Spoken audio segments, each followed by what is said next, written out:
સરકાર ચિંતિત થઈ છે પારસીઓને લઈને।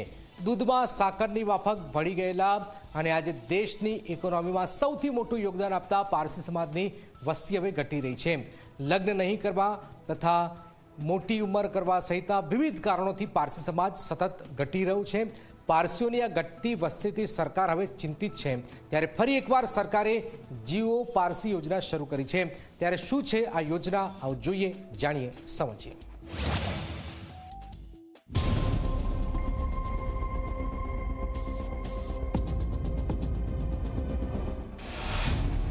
દેશમાં એકમાત્ર એવો સમાજ જેની સતત ઘટી રહી છે વસ્તી।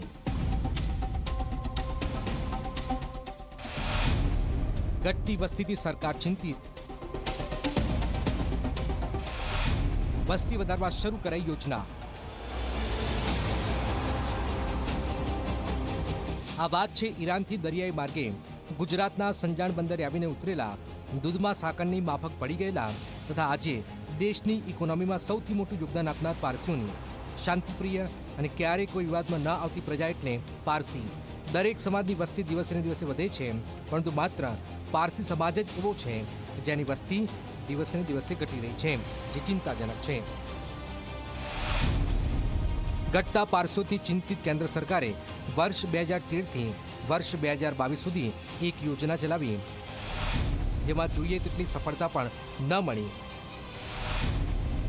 9 વર્ષમાં માત્ર 450 નવા પારસી બાળકોનો જન્મ થયો, જેથી સરકારે જીઓ પારસી નામની આ યોજના પડતી મૂકી। પરંતુ પારસી સંસ્થાઓની રજૂઆતો ચિંતાને જોતા હવે ફરી એકવાર યોજના શરૂ કરાઈ છે।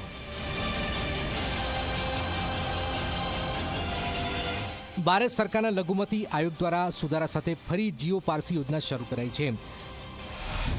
આ યોજના અંતર્ગત વધુ બાળકો લાવવા માટે પ્રોત્સાહન અપાય છે। મોટી ઉંમરે લગ્ન કરતા પારસીઓને બાળક પેદા કરવા માટે આઈવીએફ હેઠળ મદદ કરાશે। બાળક લાવવાનો સંપૂર્ણ ખર્ચ, જન્મ પછી તેની સંભાળ રાખવા માટે આર્થિક સહાયની પણ જોગવાઈ કરાઈ છે। ગુજરાત સહિત પશ્ચિમ ભારતમાં વસતા પારસી સમાજની વસ્તી ઘણી ઓછી છે। વર્ષ 2011થી ગણતરી પ્રમાણે પારસીઓની સંખ્યા 57,000 હતી। આજે એક અંદાજ મુજબ તે ઘટીને 45,000 થઈ ગઈ છે।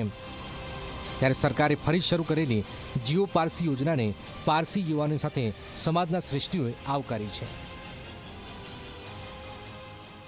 જીઓ પારસી યોજના પારસીઓમાં વધુ બાળકો પેદા થાય તેને માટેનું આ એક આયોજન છે।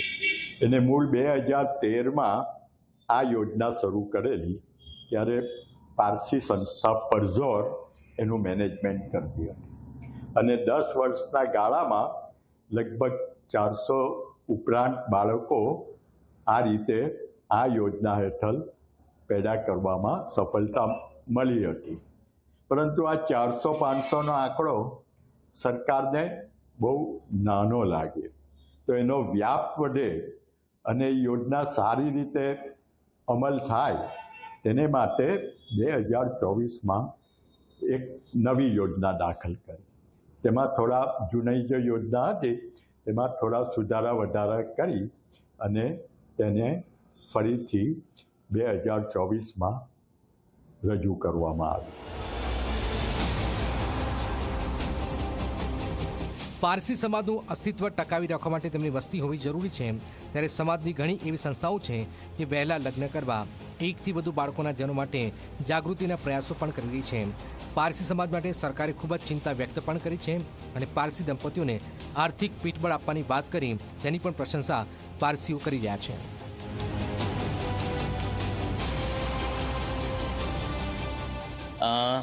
આજનો યુવાન એવું વિચારે છે કે અમારે ભણવું છે, વધારે ભણવું છે અને બહુ સારી જગ્યા પર વેલ સેટલ થવું છે, અને ત્યાર પછી મેરેજ કરે છે તો વધી ગયેલી ઉંમરના કારણે બાળકને કન્સીવ કરવામાં પછી તકલીફ પડે છે। હવે આઈવીએફ નામની ટ્રીટમેન્ટ છે, પણ એ ખર્ચાળું છે જરા। સરકાર એવું કહે છે કે તમે આઈવીએફ કરાવો તો પણ જીઓ પારસી સ્કીમ તરફથી તમને એનો સંપૂર્ણ ખર્ચો આપી દેવામાં આવશે। તો એમ જોવા જઈએ તો સરકાર તરફથી આ બહુ સારું ઇનિશિયેટિવ છે, બહુ સારી સ્કીમ લાવવામાં આવી છે અને એ સ્કીમનો લાભ દરેક પારસીએ લેવો જોઈએ એવું મારું માનવું છે। કે જે પારસીઓનો જે વર્ચસ્વ હતો એ વર્ચસ્વને જાળવી રાખવું એ હવે આપણા પર છે અને આપણે એ કરવું જ જોઈએ એવું હું માનું છું. પારસી સમાજની વસ્તી નથી વધતી તેનું કારણ તેમની રૂઢિગત વિચારધારા, ભણતર અને સેટ થયા બાદ લગ્ન કરવા સહિતના અનેક કારણો જવાબદાર છે. ત્યારે પારસી સમાજના યુવાનો 25 થી 30 વર્ષની ઉંમરે લગ્ન કરતા થાય તો જ વસ્તીમાં વધારો થશે અને પારસી સમાજની જેટલી વસ્તી વધશે તેટલો ફાયદો આ દેશ અને દેશની આર્થિક પ્રગતિ પર થશે. ધવલ પારેખ, ઝી મીડિયા, નવસારી.